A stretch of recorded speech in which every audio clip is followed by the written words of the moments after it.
faith leaders assembled here today, let me say unequivocally, we welcome all refugees to come and live among us. We will not live in fear. That this is in some quarters of our society a controversial statement points up the need for people of faith to come together to affirm that hatred and fear have no home in our city. Our solidarity as people of faith is a necessary counter-narrative to the division sown among us by those who would have us fear our sisters and brothers from other places, who may find their homes in different religious traditions. I woke up this morning to read that Donald Trump has proposed preventing Muslims not only from immigrating to our country, but from even visiting. As some have so publicly said in the past of our Muslim sisters and brothers that they should speak up to denounce incendiary speech and action, let me just say,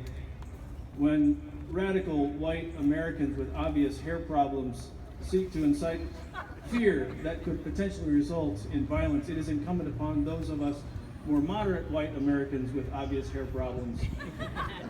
to speak up. Consequently, I want to be clear in my own denunciation of any language or legislation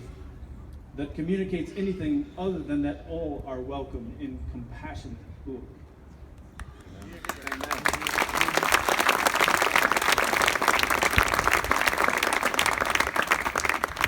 For almost a decade, until recently, I've taught world religions, both at the University of Louisville and at Bellarmine University.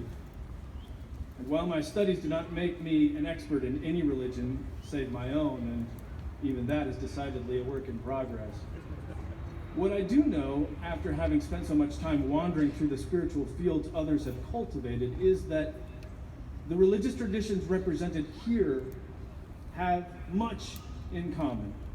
At the heart of all of our religious commitments is regard for others, compelling us to call all humans our neighbors, whether they live next door to us or halfway around the world. Our various spiritual communities challenge us to see in one another the image of the one who created us, the spark of the divine that lives in each of us.